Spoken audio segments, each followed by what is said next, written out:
have happened, regardless of the reason why, these players will have been sat thinking about how they can affect this game and get their team through into tomorrow. In come the bans then. We'll kick things off with a Hibana ban. Not too much of a surprise, just looking to protect those hatchers to begin with. And follow that up with a Thatcher, all pretty much stock standard so far, fresh. But the Maverick is still available, so that's going to be of use to teams at least. Mirror ban coming out from Black Dragons, showing that they're still happy to play with the Cade and they're still happy to play with the Valk, two operators that really caused them issues the last time they played Clubhouse. Hibana, Thatcher, Mirror, we will see the last come in. I suggested it may not be a Valkyrie, and that is indeed the case. Malvinas going for mute. Wow. Fresh, talk to me about it. I did say this. I said coming in, they don't seem like the default ban sort of team. They took out Valkyrie. We've seen them take out Wamai. Now we've seen them take out Mute. They are doing this very specifically and sort of circumstantially, situationally.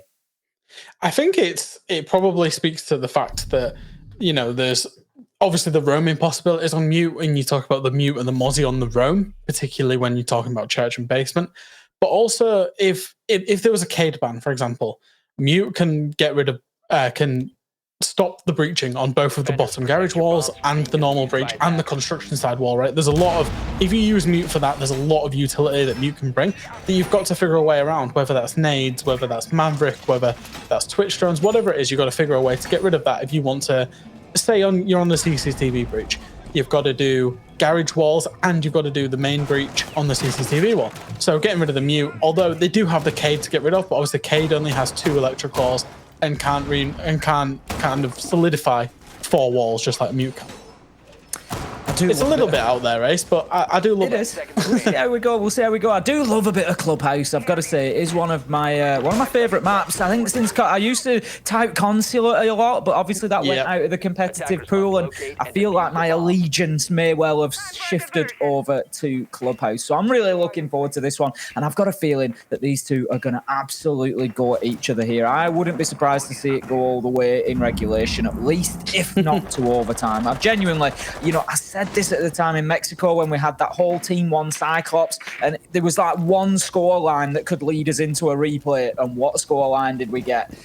These things just have a way of happening. We'll see how this one goes. We're into round 1 fresh. It's Church and Arsenal. It's Malvinas on the defense, and they're out on the roam.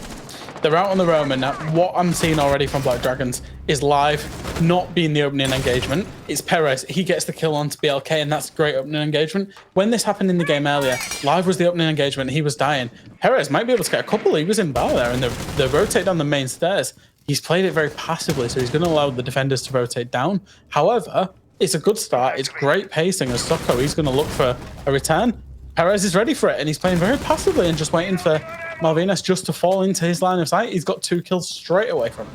Great play from Perez, just waiting for his opportunities, as you say, holding his angles, letting them do the work for him. And that's going to leave them in a 5 versus 3. Great start for Black Dragons, and really sending a message here, getting a good undertaking on the attack to begin with. A 2-man advantage, half of the round yet to open these hatches and start pressure in sight. There is going to be no challenge now coming from the basement, I wouldn't expect, apart from on these vertical angles. Nobody's going to try and push upstairs. Nobody's going to try and hit on the flank. Malvinas now know that they just need to keep themselves locked down inside a site. It's a difficult one because normally when you're in a 3v5, your instinct is telling you, find an engagement, find your way up a staircase and try and get a kill. That's exactly what Mike's instinct was telling him. But no, he was shut down by the Sophia. There really is nowhere to go as a defender. You just got to wait and hope that you can get yourself multi-kill when the attackers do choose to drop. 57 seconds left to go. We see Perez just dumping the nades in, looking to clear utility on that motor door. Ragnar gets aggressive there, just takes the peek up the hatch, but he's not going to find anything for his roll of the dice. He goes now just ducking and diving and taking multiple angles on here to the bottom of main stairs. He could have a field day in motor here with the Auda, but no, he gets challenged by Perez. That man once again, triple kill, now leaving us in a 1v5. Patoxy had mopped one up elsewhere, and Perez it is on the 4K to kick things off. What a start from him. What a start from Black Dragons. And that's 1-0. Outstanding start, outstanding entry from Perez. outstanding restraint from live, not to be first dead on the ace, outstanding droning. They were just ready for that roam. They really considered what went wrong when they played Clubhouse early today, and they've sorted it within the space of what, 3-4 hours maybe? Flawless round coming out, and that's a real statement of intent. It is. I mean, there's a lot of work yet to be done for Black Dragons. You know, we see this time and time and time again. Teams come in, they slow through round 1 and 2, and then they just seem to pick it up. Malvinas, that might well be the case for them here. They're going to be heading, they're going to switch things up. They're not going back to Church and Arsenal. It's going to be the top floor this time. CCTV and cash room. So we've got two main takes that we usually see on here. One of the big differences that we see for Latam Fresh is sometimes an attention paid towards the bedroom side. It's one of the first places that I saw the construction wall starting to be opened up and left as a soft surface. You'd have Julio in behind the bomb chassis, just challenging all the way through that soft wall, through the bedroom door, just making it a nightmare for teams to come in through that way because it was a popular take. Obviously, alternatively, it's get yourself into garage, get the east wall breached and push in from that side, try and get a plant down behind the server stack. Thank you, Marsu. Bang on top of it as always. And for me, I've seen some Brazilian teams, INTZ spring to mind, particularly extremely good at the garage execute fresh. They've got such a good understanding of it. I think we might see more of that from Black Dragons. I think both executes, and particularly you could argue this is actually the worst defensive site on Clubhouse, because both executes, when they're executed flawlessly by the attack, you can do nothing about them as a defender. You've just got to stand there and wait to die. If it's a master side one, you've got to wait for the master side breach, and then the plant can come in, and realistically, there's not a lot you can do. If it's the garage side take, as that top rafters player, we see it so many times where they just wait to be grenaded out from underneath when the utility dump does come in. So again, both takes equally viable. I tend to favor the master construction side take more than I do the garage side take, actually.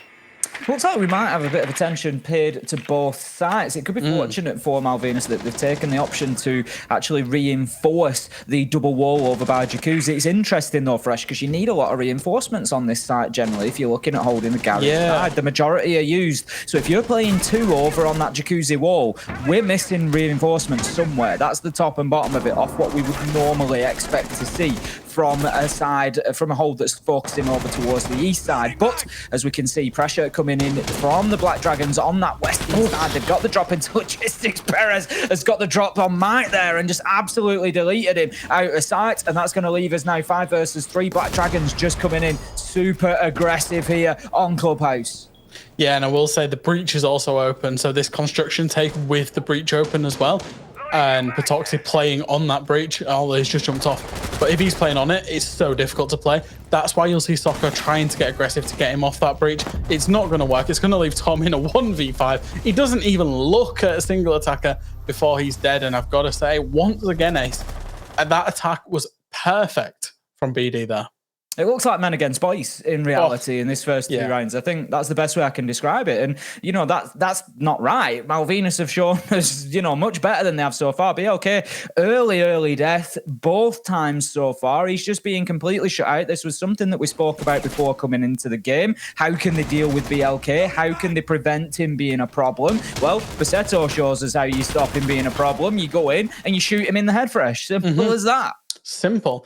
And I will say, it's kind of difficult. You talked about the Jacuzzi walls being reinforced. They're probably taking liberties there with the cash single wall, I imagine, and maybe the construction external wall is, I imagine, where the walls that they left soft. And once you've given up that control, once you've given up that control and those walls can be opened, it's so difficult to try and play construction. And we saw two defenders there. It was BLK and I can't remember who it was that got caught out on the second kill. 2 defenders got caught out just because the attackers can completely surround and swamp that master bedroom construction side.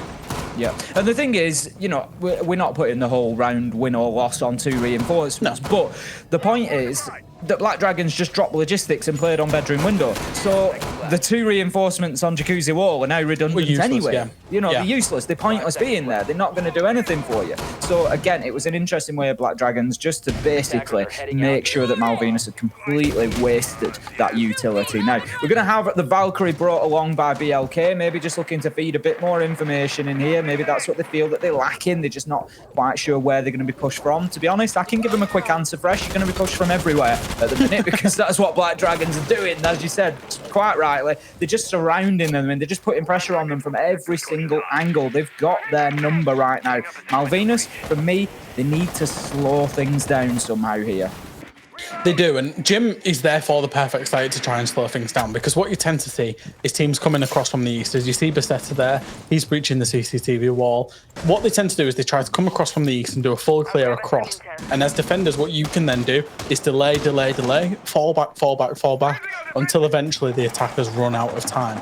So that's an ideal scenario, and that's what Malvinas need to really try and do in this defense, is not give away the lives, be willing to fall back and give away the ground, but the cost of that ground is time taken away from the attackers. Waste some time and fall back, and that's what I want to see from Malvinas. Here comes the east-sided push then. We've got Live looking like he might be first in here, and this is a problem that they've had previously. Fresh, he picked up on it, throwing away the life of that hard breacher. He needs to allow Patoxy and Ion to do the hard lifting here. They need to do the hard yards, get in, get the kill onto Soko, get the kill onto Mike. That's going to be the first one. So Soko now, he is in a dangerous position at the top of red stairs. He needs to think about this because this is perilous, because he's about to be pushed. It is Live that's going to be going in. Please just let somebody else go first. Live, thank you, as Ion looks to go in on the book. Out comes the flashbang. It's going to be soaked up by Wamai to begin with, but the third one will as well. But the pressure is on, but somehow Soko manages to make a swing onto stairs, finds a kill onto Perez, and manages to escape and get a second. What a play! That is a great escape.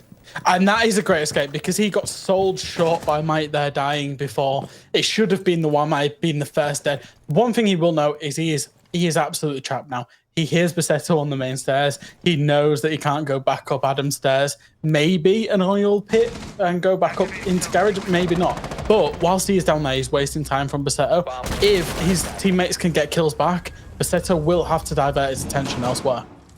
That's it, and for the time being, he's just holding on, and we've seen this already from Black Dragons. We commented on it on Coastline, how they just need to hold their nerve, hold their patience, and understand that the clock is working for them. Live, he's got himself up on that bedroom window. He's got diffuser in hand, so he's certainly got an opportunity here to potentially go in and make a nuisance of himself. It looks like Soko is going to be forgotten about through necessity. There we go, we get the turn from Bassetto, finds the kill, but the other two Black Dragons along the way lost their lives. Ragnar shuts it down. That's going to be the first round for Malvinas.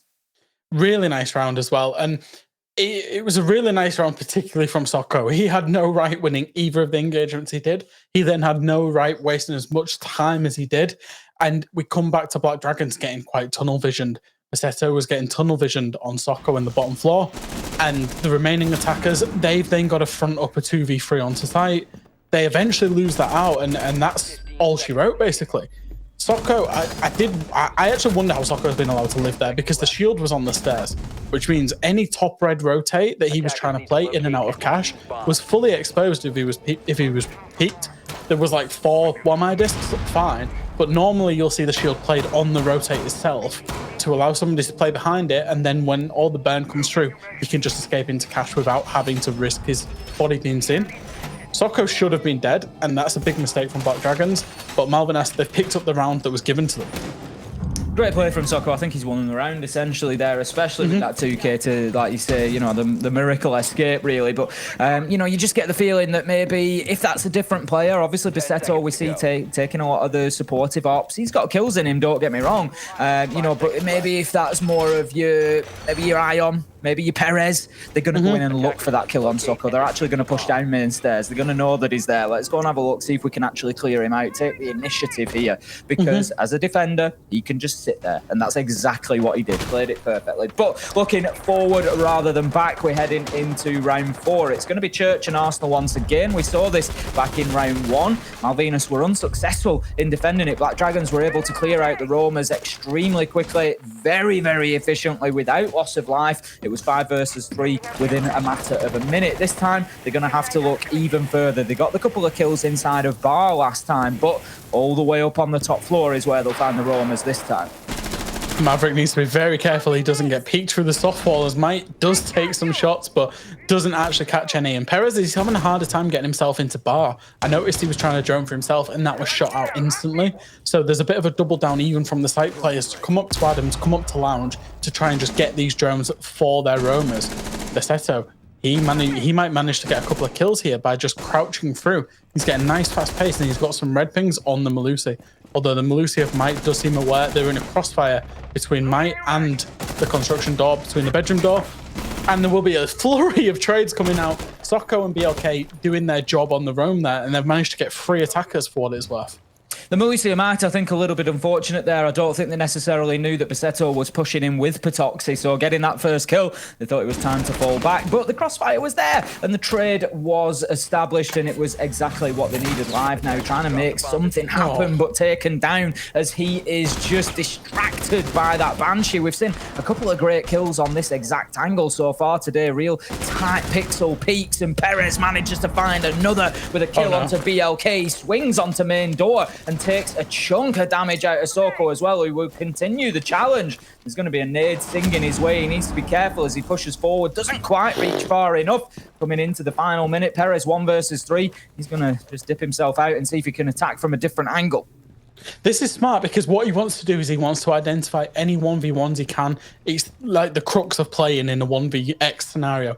You find a 1v1 fight and then you try and take it, win it, and move on to the next. He's actually going to ignore. He knows there's a guy playing bar. He snuck right past him. The Malusi gadget's gone. I don't know about the long short cam. He could be spotted out on the default cam. We'll find out very shortly. I believe I did see it up. So he's known in Moto. He will get found in Moto and killed by Tom. Nice round coming out of Malvinas. Great roam. Great adaptation from the very first round. And then very disciplined in the late round to win that out. Well, Fresh, you've enjoyed some of my phrases, some of my catchphrases so far. I'm going to hit you with another one. We've got a game on our hands. You better believe it. We're back to 2-2. And it's Malvinas that have managed to get the last 2 rounds in the book and looking a lot more stable on defense. Black Dragons, they've got to come up with some answers and they've got to come up with them quickly. They'll be wanting to take an advantage out of this first half. It's not always the easiest on the attacking side. You've got to take that initiative, go in and get the kills. But they need to find a way because they need to get themselves ahead. If they can do that, you really do start to feel like they can get it turned around on the defense and get it locked in, get themselves into the knockout phases tomorrow. But Malvinas certainly putting up a good fight in the last couple of rounds. So it's going to be back up to CCTV this time around. It's the same as we saw in round number 2. What do Malvinas do differently here, Fresh? Of course, they had that double reinforce on the jacuzzi wall last time. They got hit hard from the windows and from the logistics drop. What do they change up here? I find it very hard with adaptation for this site because like I said the last time they went there, when the attackers attack this site flawlessly, there really is no adaptation that you can do. Maybe what they could do is try a more turtle hole. Give the jacuzzi walls up. As we see, it's actually top red and the construction single wall that's left soft in favor of reinforcing the jacuzzi. Maybe not reinforce the jacuzzi, give them the master side, but then look to play below with C4s and you can play on the hatch. BLK, you could also just spawn peek them. If you were against 3 of them, yeah, he waited so long for that timing. He was very unlucky for it. So I think maybe the adaptation there, but that didn't come out. Play aggressive, play more crossfires, play more together to try and get the trade game out because they were just picked off 1 by 1 last time. Bisetto going to get to work on that east breach then, start getting that open. Needs to be reasonably careful, but it should be okay. I don't think he'll find too much resistance. Oh, there we go. I even said it to him, Fresh. I even told him to be careful, but he wasn't, and the explosive going to hit him hard, put him down. Mike takes a lot of damage. Oh, look at this aggression on the bedroom window. It's going crazy, but Perez manages to find himself a kill onto BLK before dropping away. Mike is going to take a ton of damage as well, but Perez, Bisetto, both with flashing hit bars there. It's going absolutely wild inside of round 5. There's just shots and damage flying absolutely everywhere. And we just need to take a breath, Fresh. We just need to take a breath and see exactly where we're up to. And that's the adaptation. It's more aggression, particularly onto the Maverick side, particularly in Master Bedroom. You saw 2 or 3 people peek the same angle together. And the Achilles heel of BD, look who's dead. It's live on that ace. The only breach they're probably going to get is this Maverick breach here. And then obviously the construction wall is soft, so there will be shots going through it. So they do, for all intents and purposes, have the breach that they need, but it's just a little bit more difficult playing up against a soft wall with guns up. It is, and we've also, of course, still got Soko established on Garage Catwalk. Such a power position, as we know. Patoxi's going to try and hold him down for the time being, but from that position, without being moved out, Soko can defend a plant attempt even in the cash room, so they need to do something about him. Ragnar's going to find Perez. That's going to at least level things up, though, as Patoxi manages to get Might, who was on low health. Ragnar going wild here, getting himself another and just getting in on the action. 3 versus 2 now in favor of Malvinas, and Patoxi's got, but there's nothing for it fresh other than to just run into sight. That's what he does, gets himself one, but it's 2v1 as Tom manages to get Bassetto, and this is not going to be easy for Patoxi. He's a breath away from death right now, and he's got one on either side of him, and he's got to make a move. The diffuser's not in hand. It's kills or nothing here. He does manage to find out the vault cam that must have been not picking him, but they knew there was info not to pick. Tom's holding angle through Patoxi's own impact from the Sophia impact. A very tight angle, gets the kill, gets the round. And what I do like about that ace is we saw the adaptation for more aggression, but it was more focused aggression between the Malvinas players playing together. They got the refrag. They didn't end up in a 3v5 scenario. It was a 4v4. And that might not sound like a lot, right? But you're on an even term rather than a 2-man disadvantage. You find yourself being able to cover all of the angles properly, which means it's all then back. You shift the kind of onus of the round back onto the attackers to come and attack. When you're in a 3v5, you're at a big disadvantage and the onus is on you to retake it. So the defenders will have felt much better playing in that. We saw the people on the breach be killed, with the people playing top red. We saw that Soko, in the previous time that they defended this, he was having to run out of garage door to try and get a pick. He didn't have to do that this time. He can just wait at top rafters and just be a nuisance. So it was a really nice adaptation for the aggression, and it got them the round 3-2. We've gone from Black Dragons looking like absolute world beaters in the first 2 rounds to crumpling in the last 3 that we've just seen. And I guess that's been the story of Black Dragons all day for me. It doesn't surprise me at all.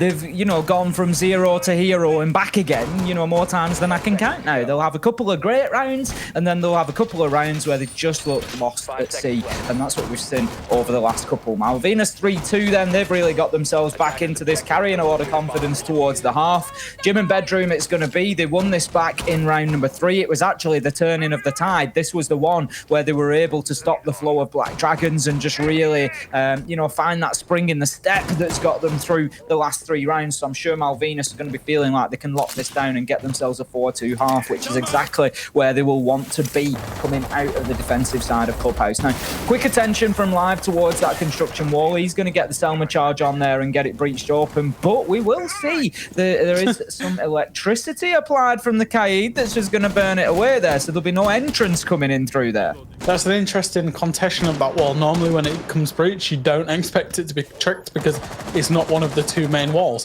What I will say is, actually, given the Mavericks on the board, there's no point in putting the electricity on this external breach. As you'll see, he does do that line, and the book just books it open with the Maverick trick. Getting that second wall into cache, as you do see that wall being electrified, that's much harder because it requires physical presence of the Maverick and the book inside a cache, which is much harder to achieve. If you remember last time, the whole round determined on Soko and his ability to rotate away from top red and get 2 kills in the process. As we see, a nade kill will come in onto Might, but the next spot of call is Soko and his ability here to get kills, because that's what he did last time. He won the round getting them kills from top red.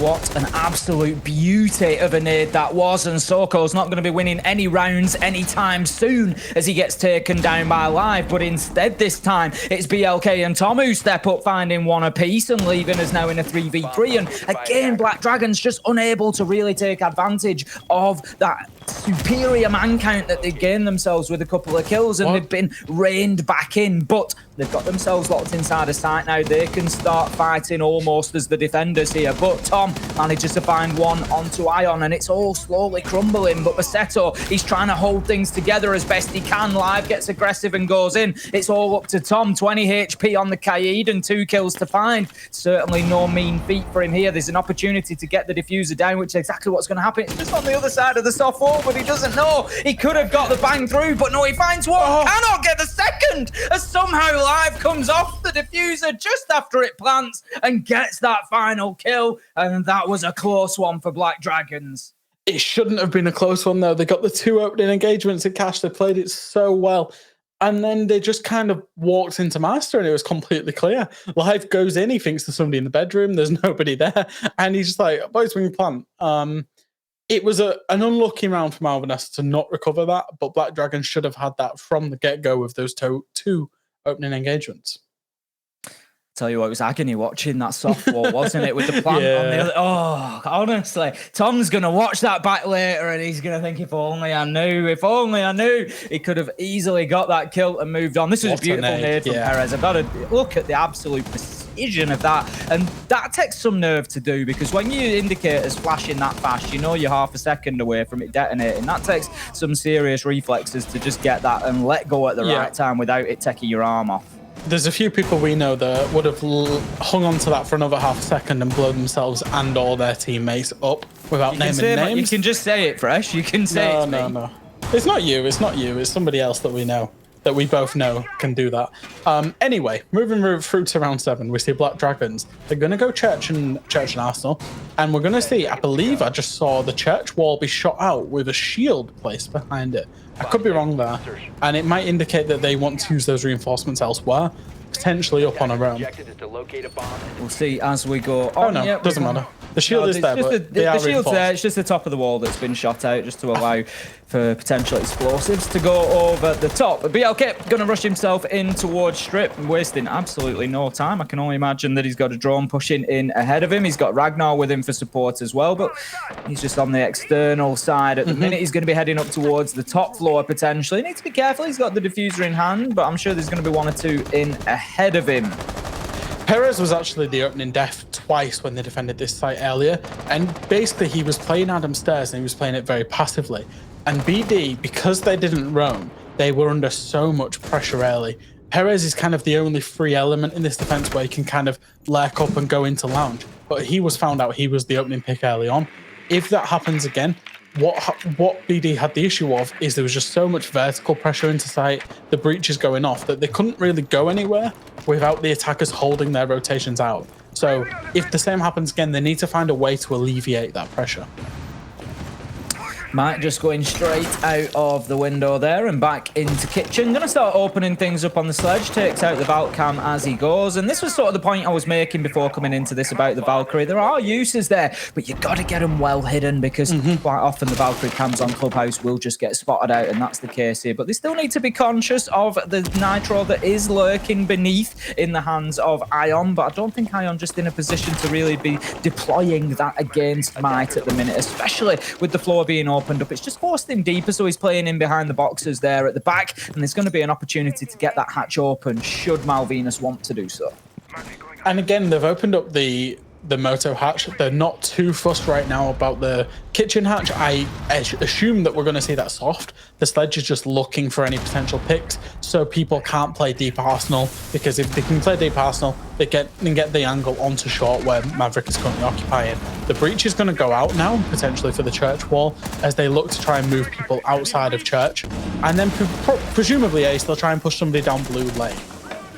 You would have expected so. It's pretty much been what we've seen all day so far from the LATAM teams. They're going to look to get that wall opened up. It's going to be all down to that final Selma charge at the bottom, the first one having been cleared off. Tom taking a lot of damage there, but looking to maybe push Moto door here. 30 seconds on Malvinas. Need to get something going. We are yet to see an opening kill for either side, just peppering through the bar there. Can't get any joy. It's going to be Patoxic to find BLK, and the kills just come raining in for the Black Dragons here. This collapse has collapsed as Malvinas are just unable to find anything, and it ends up a flawless round almost against all odds there for Black Dragons, but somehow they managed to turn it on.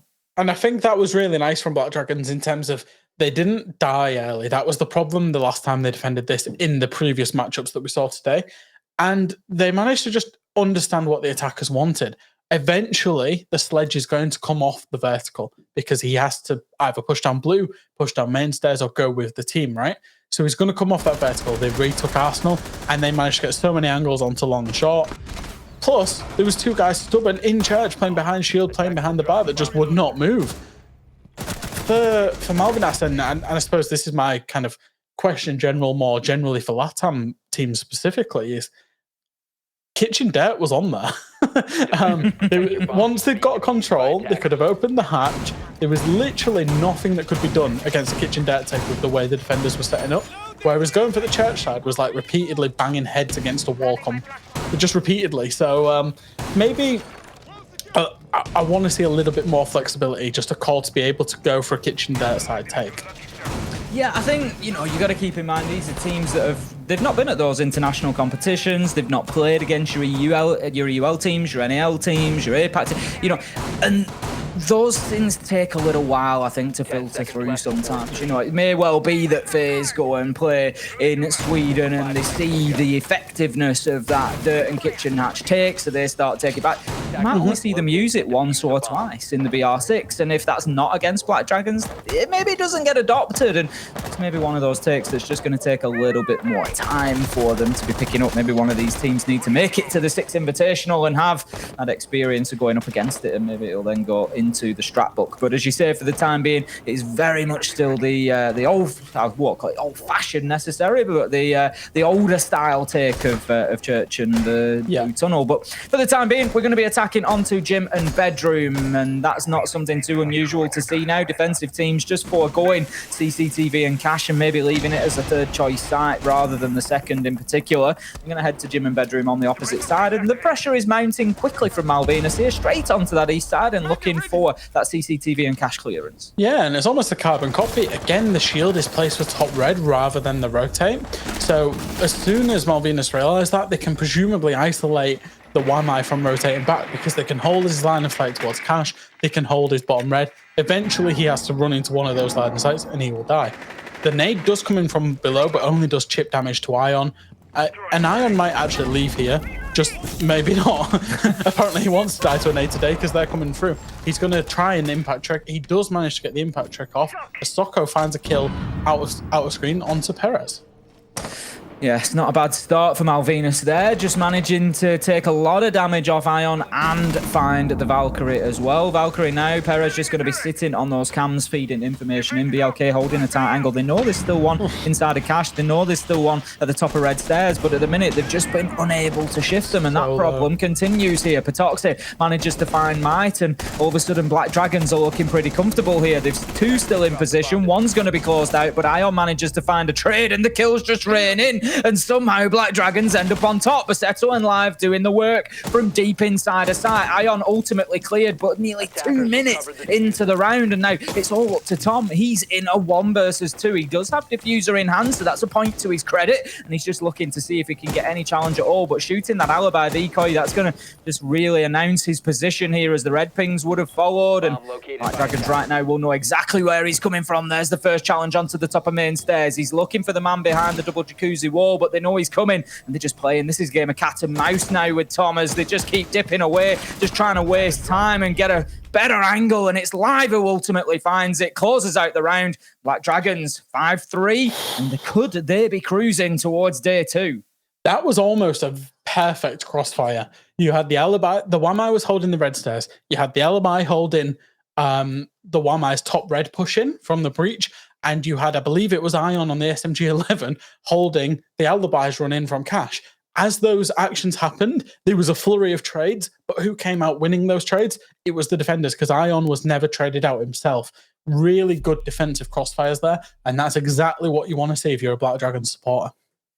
It's going to be CCTV and Cash Room now for the third defense for Black Dragons. As we said, leaving it to their third choice. It's been a little bit less successful for defenders of late, so it's not too much of a surprise to see the limited use of it here that we have done so far, but it's going to be down to Black Dragons to see if they can hold on to it. I'm just scanning back through. Malvinas were able to get a 50-50 on it. They won one, lost one, so there's certainly defensive wins to be found on this site. It's just down to, for me, how long can Black Dragons delay either construction control or garage control? Once they lose one of those two, it seems that it tends to go downhill quite quickly after that. But as long as Black Dragons can burn as much time as possible before that happens, they might just be able to hold on to this one.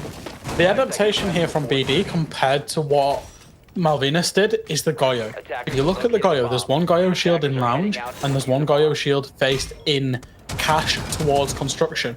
It just allows that Cache to Construction one allows the player that plays on that A bomb chassis, if it's Construction's take, as much time as they need, because that shield's got to be cleared first, because they'll play behind the bomb.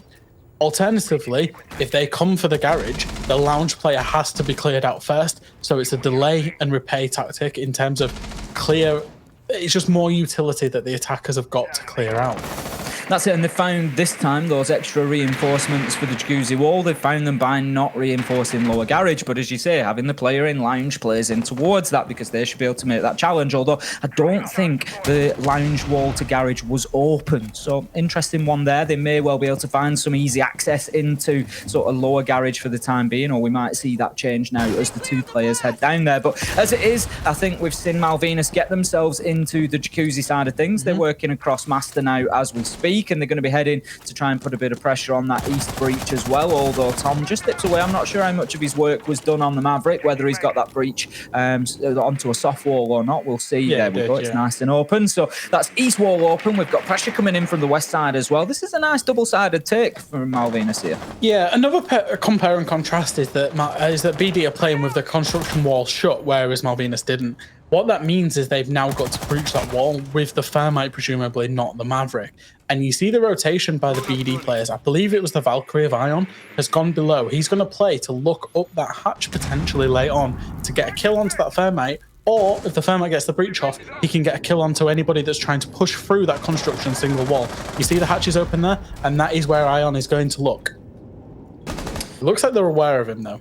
It certainly does. I mean, the thing, it's not an uncommon one. It's not an uncommon position to play, especially with the Nitro potentially. Mike's going to be heading straight downstairs looking for that challenge. Ion needs to be careful. He's going to dip himself in behind the brick wall. He's getting it from both sides here as he steps out. He knows the man's there. Can he win the fight? No. Mike's able to clear it out, but not before Perez manages to find the kill onto BLK out of Garage Catwalk. So that's now going to leave us in a 4 versus 4. Basetto going to just detonate that Goyo shield as he dips away, and challenge coming from main door is enough to do that. But with 35 seconds left to go, it's probably a good time because there's not really a lot for Malvinas to work with here on the attack in terms of getting that garage control. And you just feel right now, Fresh, like they're walking into a trap. They are surrounded by defenders on all sides. Basetto pushing down, looking to get aggressive underneath as the grenades continue to rain in. There you go, it's a freebie. They just haven't got hold of this Black Dragon's defense. No, and that's the problem, and it's the time taken. The fact smoke's still on the board. Basetto has a C4, and Patoxy doesn't look like he wants to die. Apparently he does. Ragnar eventually does die, and the C4 from Basetto will win that round out there. The problem was that time. They spent so long trying to clear Ion out from the bar, and they didn't even really get Lounge control. We see Basetto there, gets himself a really nice kill, gets himself a C4 kill, has a massive impact on that round. It just felt to me like Malvinas got to a point where they said, right, step 1 hasn't worked. We haven't cleared out the areas we need to clear. We don't have the map control that we need. So we don't have confident control over construction. We don't have any control over garage whatsoever. So we just need to move to step 2 and 3, and we just need to start pushing in. And they just started moving into positions, as I said, trying to work underneath in Lounge while you've still got somebody on Garage Catwalk. Is always going to be a danger because they can just hop down, or Basetto down the red stairs, just going to hop down there and find the kill. And they would it just seemed like they were just walking into trap after trap, and it all came down to then a single door push, and it's an easy mop up for Black Dragons. And for me, Malvinas, they just never got the first half of the round right, and they just tried to press on with the second half regardless, and it didn't play off.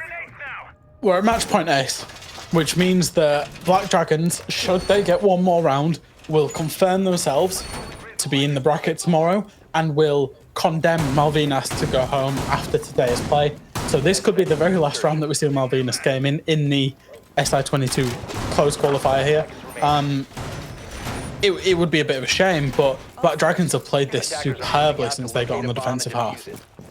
Yeah, they really have. They've locked it down. They've won every single round. There's just nothing at the minute that Malvinas can really bring to the table here. Like I said, they're trying to find answers, but Black Dragons just always seem to be a step ahead. They always seem to have the man over. They always seem to have somebody on the flank, somebody on the rotation at the right time. They just always have the answers. And right now, Malvinas going in confidently, looking to get the roam clear. Going to be a challenge coming in from main stairs onto BLK. He'll dip away from that one, but as will the Black Dragons player. And I think Malvinas are feeling fairly confident about the map control that they've got. They should be, because the majority of the defenders, all of them now, all 5 after that one's dip, I think it was Ion dipping back down the main stairs. All 5 of them are downstairs. Now, this worries me a little bit, Fresh, because this is something that we saw Black Dragons do against the Carve on this map on Clubhouse, was that they were just giving them all the time in the world to attack onto Church and Arsenal, and it did prove a problem for them.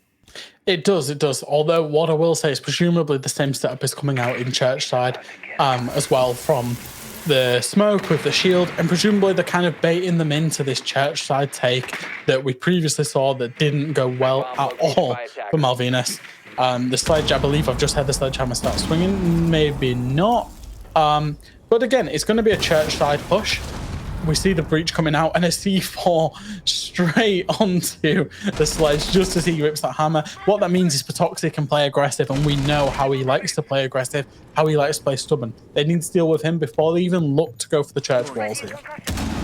Tom just going to dump a nade into sight through that breach that they've created, clearing utility potentially, but not going to do any damage to defenders, maybe taking a little chip off of live, but nothing that he's going to worry about, as you say, for Toxic. He's just going to keep playing in there now, deep under that kitchen hatch, looking to make a nuisance of himself. And with 1 minute left to go, we see a Toxic Babe canister come out there. That's going to be the second one. There's one more to go, so another 10 to 15 seconds that can be burnt off that push. There it goes. So that's going to prevent any more access from Moto until about the 40-second mark, and it's going to come down to one of those late round bloodbaths that we see so often down here. And I've got to be honest, you just favour Black Dragons in that situation.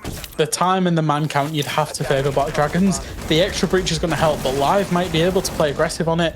He will play aggressive on it. He will get taken to 1 HP as Passetto finds an SMG 11 shot long range, and that's a 5v3 with only 25 seconds to go. It's all coming down to drop in, and the only thing getting dropped are bodies right now as Tom and Socko are dead. Live finishes it off. A flawless round in what was at times a flawless performance from Black Dragons. Certainly showing promise, certainly showing improvement. There's more to come from them, and they need to show it to us, but they can be happy with the performance against Malvinas. It was a great performance, especially on the defensive half there. I believe, Ace, if you might